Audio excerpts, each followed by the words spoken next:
This is Money Guide with Mary Sterk from Sterk Financial Services. Now, here's Mary Sterk.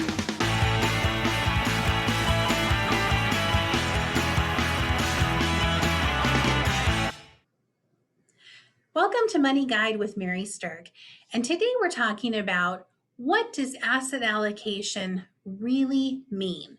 Here's the thing, is there's a lot of noise out there about what this actually means. I put the words asset allocation into Google and I found 139 million articles or references to asset allocation. 139 million. So inside of those, within the first 2 pages on Google, I found 4 different explanations of what asset allocation really was. So there's no wonder that when clients come in to talk to us, there's some confusion about what asset allocation really means when we're talking about it in terms of their actual portfolio.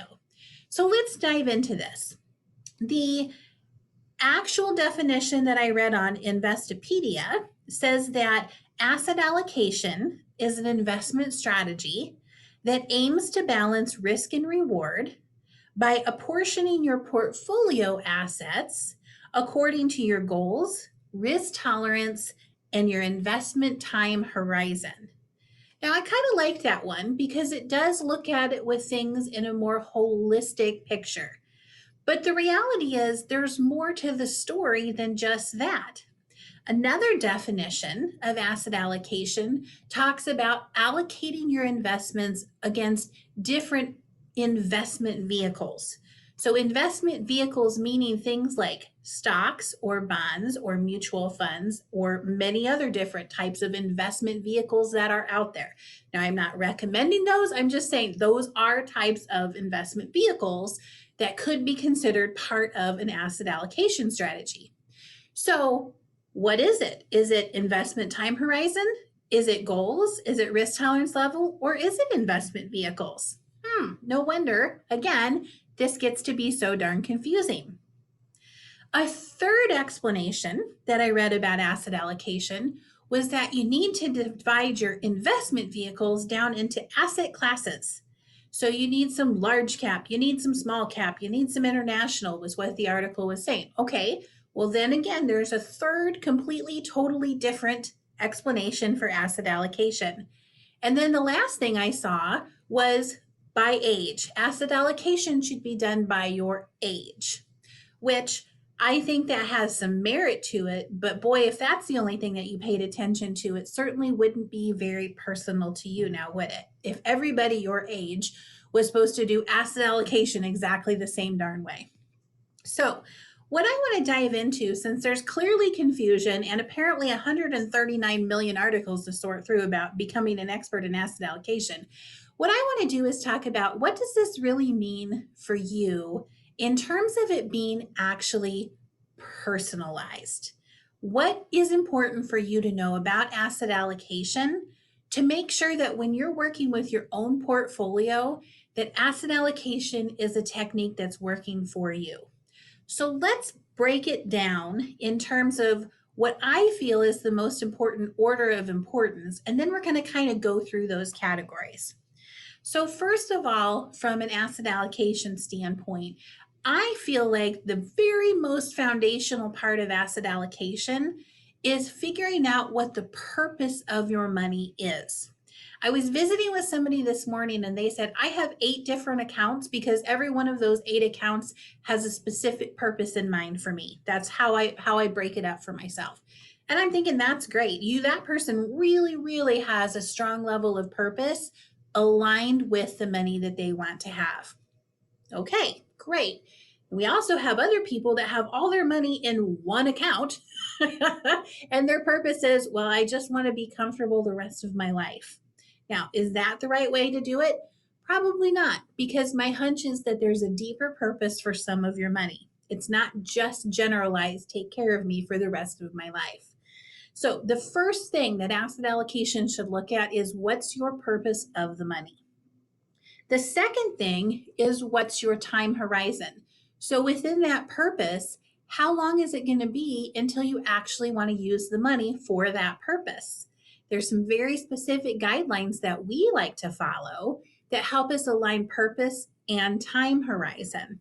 Time horizon is just a fancy word for when are you going to spend that money? Again, the investment industry is notorious for coming up with words that can be confusing. And so let's just make it simple. When are you going to spend the darn money? The third piece of asset allocation, the third order of importance is once you know the purpose and once you know the time horizon, what's the appropriate investment vehicle then for that money that's going to allow it to be a good fit for your purpose and for your time horizon? There are many different investment vehicles out there. There are some that are great, there are some that are terrible, and there's everything in between. But how do you align what the purpose and the time horizon is with the investment vehicle that's a good fit for you? That's the third step. And then the final step is within those investment vehicles, how do you appropriately diversify within asset classes to make sure that some of your money is in the right asset class percentage wise? Every single asset class once in a while is the best, and every single asset class once in a while is the worst. We can look back historically and say, oh, well, gosh, this one was the best, but we can't look forward and predict which one is going to be the best. So diversifying within asset classes gives you a shot at having some of your money in the best performer each year and gives you a shot in not having all of your money in the worst performer every year.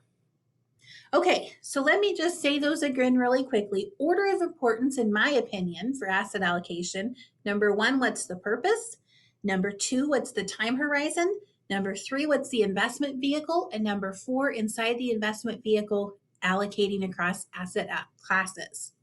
All right, great. Now that you know that, let's dive into those a little bit more. Your purpose about money. I want to spend a little bit of time on that. The purpose of money is really what creates value for it. If money didn't have a purpose, if money didn't bring you value, we wouldn't care about it. But the reality is, money does bring you value because it allows you to choose to do things. I believe, and this is a very key money philosophy for me, I believe that the only thing money really does is that it buys you choices.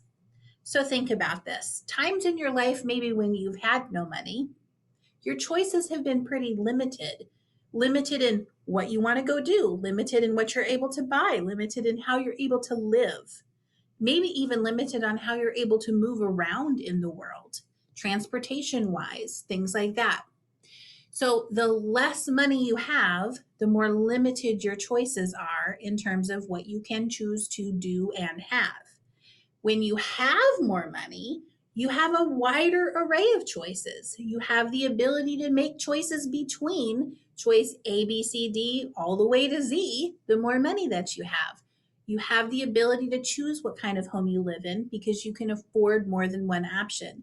You have the ability to choose a vehicle that's different because you could go from inexpensive all the way to expensive. So the purpose of your money really ties to the choices you want to make in your life and the life that you want to lead. Now, there are some very specific types of purposes that we can kind of bucket into when it comes to money. The first one is that money, we need income, right? We need income now. That's partly the purpose of your job, is to create income now. But part of people's money purpose also is to be able to have money saved for later when they don't have a job, when they don't have that income coming in. They're wanting to create an income stream in the future. So that's a big purpose for a lot of people, especially with us where we work with so many people who are approaching or into retirement. How do we actually use the wealth you've created to create income streams for you that are efficient, tax effective, and things like that? So income, current and future income, is a big piece of people's money purpose. Another thing is spending. So spending currently just in our day to day, again, that's part of probably what your current income or your current job is doing for you. But spending can also be planned spending in the future. So if you know you have a big expenditure coming up, we call that a planned expense. Maybe you need to buy a car. Maybe you need to pay for a wedding for a child. Maybe you're trying to, spend money on the things that you are going to want to purchase, like a boat or a lake house. So there's big purchases for spending, and then there's the little purchases, the day-to-day expenditures like paying your utility bill or paying for your Starbucks coffee or things like that. So income is one thing, spending is another thing. They're a little bit different. Savings is huge. Savings really takes a couple of different tolls. So, one of them is saving for emergencies. Emergencies can come up, they can knock you off guard. And here's the thing, like when you go back and you think about those times in your life when you didn't have money, if you didn't have a lot of money, you probably didn't have a big emergency fund. And then any small type of emergency could really knock you for a loop because you didn't have the financial backup to be able to take care of yourself. I remember back when I was a youngster having car problems. Well, I didn't have an emergency fund built yet. And so having a car repair that costs $1,000 was something that totally threw my financial life into a wreck because I didn't have that money set aside for emergencies. And I had to figure out how I was going to come up with it and how I was going to pay for that repair. So, those are the kind of reasons that emergency money really is important. When you get to the point where you have more money, you want to have some emergency money saved aside for a variety of different things. Everybody's life is different, so your amount is different. But the reality is that emergency funds need to be enough so that you can sleep at night. There's a gut check number that most of us have that when we think about it, if you have that much money set aside, you're probably feeling fairly comfortable if anything comes along and hits you. So, emergency money is another purpose or goal for money. So, we've covered income, we've covered spending, and we've covered saving for future expenditures, and we've covered emergency money. Most of the time, money purposes fall into one of those categories.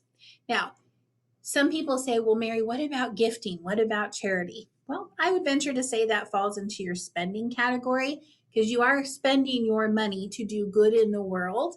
And fantastic, I love it. Do more of that, but it's still money spending because it's an outflow from your home.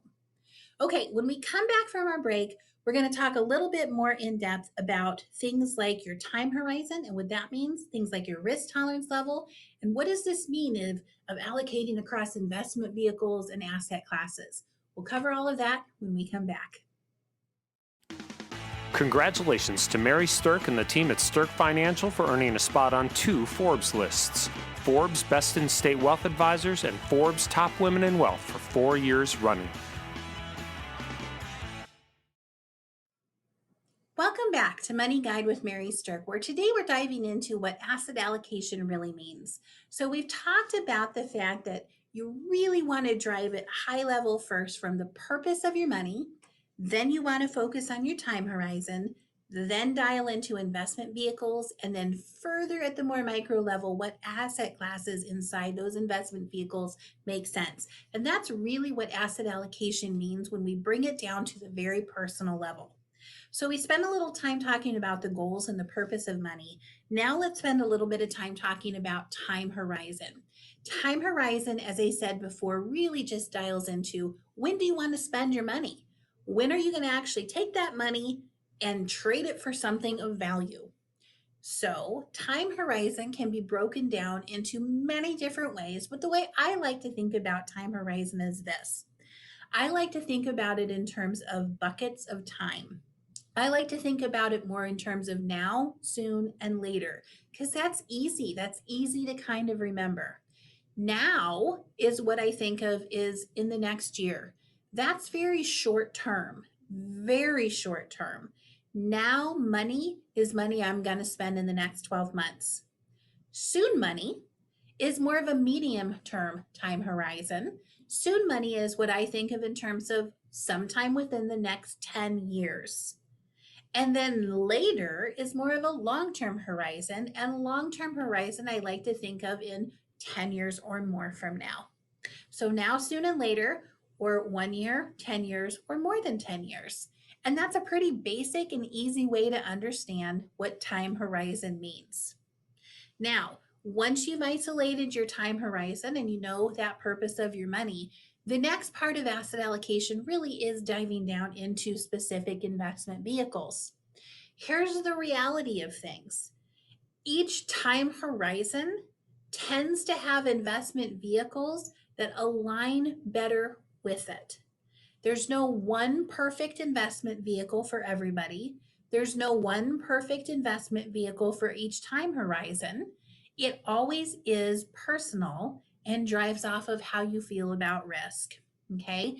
So when it comes to it, your now bucket or the money you're going to spend in the next year, you really do want to have that be more ultra conservative. So think more along the lines of bank money, things that's protected by the FDIC guarantee. If you're going to spend the money in the next year, I don't think you have any business having your money in the stock market with a lot of risk attached to it. You really want it to be ultra conservative because if you're going to spend it in the next year, you don't want to run the risk of losing it before you actually go to spend it. Now, the soon bucket, that 10-year time horizon, that's something that I think should probably be more conservative, something that's more income based. It might be where you're going to take your income during the next 10 years or spend out of during the next 10 years. So, again, we don't really want that exposed to a lot of market fluctuation, but maybe it's okay for it to be kind of a little bit of market fluctuation. Depends on you personally and how you feel about the risk.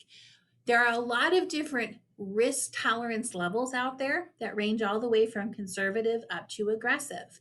But the bottom line is for many people in that soon bucket, in that next 10 years, money that's purpose and time horizon is going to be for the next 10 years, that probably is money that should be aligned with either a conservative investment vehicle or something more moderately conservative. Now, that later bucket is where the fun can be for a lot of people. That's where the big potential rewards can be, but it's also where the bigger potential risk can be. The later bucket has completely different investment vehicles that might be appropriate for it because now we're talking about something that generally for many people is somewhat market driven. Now, not everybody, but again, this is custom designed for you. So your later bucket is where we tend to see investment vehicles that are more moderately aggressive, or even all the way up to speculative in nature because it's money we're not going to need for a while. So if the market's doing its thing like it does and goes up and down, if you don't need the money for quite some time, if the market's going up and down, those downs don't get locked in because you're not taking the money out while the market's down. You have time to try to leave it in there to help try to get that market to come back up again before you actually need to spend the money. So that's how we start to align the risk levels and then therefore the investment vehicles that make sense for somebody inside your different buckets based on time. Now, lastly, let's talk about asset class. This is the part where I think that people get the most confused on. And here's the thing, an asset class is just a segment of the market that has been grouped together by some common factor. So one of the most common asset classes is large cap or large company. This just means companies that have over a certain amount of revenue a year. So that by size, they can be distinguished into small, medium, or large, just like your clothes. By style, they can be broken down into value, asset, or core, or blend, and then growth. So value, core, and growth. Blend and core are kind of an interchangeable asset class name. But here's the thing. Companies out there that are in a growth type of style, they're companies in good financial position most of the time that are just gunning for growth. They haven't recently fallen on hard times. They've got good balance sheets. They've got good products. They've got good cash flow. And growth funds are something that those companies are trying to go for growth. Now, every company's different. Not all of their metrics might be fantastic or considered good, but that's the research that somebody that is an advisor or planner or researcher is going to do to figure out which ones are better to go into. Now, growth is very different than value. Value funds tend to be companies that, for whatever reason, their value has dropped. It could be that they've fallen on hard times. It could be they've had some kind of scandal. It could be that there's some kind of headlines going on, or they've had just some kind of problem and their value is lower than what it probably should be. A value company is trying to get back to its correct value from an undervalued position. So companies that are in the value side of things are in a very different economic position than companies that are in the growth side. So you can see how those two styles differ. Now, the bottom line is this: sometimes large is the best, sometimes mid cap, and sometimes small cap is the best. Sometimes growth leads, sometimes value leads, sometimes that core blend leads. Sometimes internationals lead, sometimes stocks lead, sometimes bonds lead. We don't know what's going to happen, but there's a method to the madness to figure out how much money, what percentage of your money should be in each one of those asset classes to give you the most effective potential possibility for growth. We call it modern portfolio theory. It's not really very modern. It's been around for decades. But the bottom line is there is a method to the madness to divide up the money within these asset classes based on how much risk you want to take to get you the highest potential possible reward. So that, my friends, is what asset allocation boils down to at its more micro level. So again, to recap, 139 million Google articles boils down into knowing there's 4 real pieces of asset allocation. What's the purpose of your money? What's the time frame you're going to spend it in? What investment vehicle is appropriate for both of those things? And then what asset classes inside that vehicle do we really want to dive down and actually invest dollars into? So I hope that's been helpful for you just to think about how asset allocation really does impact you at a personal level and with the dollars in your own portfolio. So thanks for listening to Money Guide with Mary Sterk. The views expressed are not necessarily the opinion of your audio provider and should not be construed directly or indirectly as an offer to buy or sell any securities or services mentioned herein. Investing is subject to risks, including loss of principal invested. Past performance is not a guarantee of future results. No strategy can ensure a profit nor protect against loss. Please note that individual situations can vary. Therefore, the information should only be relied upon when coordinated with individual professional advice. Securities and investment advisory services are offered through Woodbury Financial Services Incorporated, member FINRA SIPC. Insurance offered through Sterk Financial Services, which is not affiliated with Woodbury Financial Services Incorporated. Neither Woodbury Financial Services Incorporated nor its representatives provide tax or legal advice. You should consult a qualified attorney or tax professional to answer your specific questions. Sterk Financial Services is located at 350 Oak Tree Lane, Suite 150, Dakota Dunes, South Dakota, 57049, and can be reached at 605-217-3555. Forbes' Best in State Wealth Advisors list includes 10 recipients per state. The award is based on qualitative and quantitative data, rating thousands of wealth advisors with a minimum of 7 years of experience and weighing factors like revenue trends, assets under management, compliance records, industry experience, and best practices. The award is not based on portfolio performance or client reviews. There is no fee in exchange for rankings. Third-party rankings and recognitions are no guarantee of future investment success and do not ensure that a client or prospective client will experience a higher level of performance or results. These ratings should not be construed as an endorsement of the advisor by any client, nor are they representative of any one client's evaluation.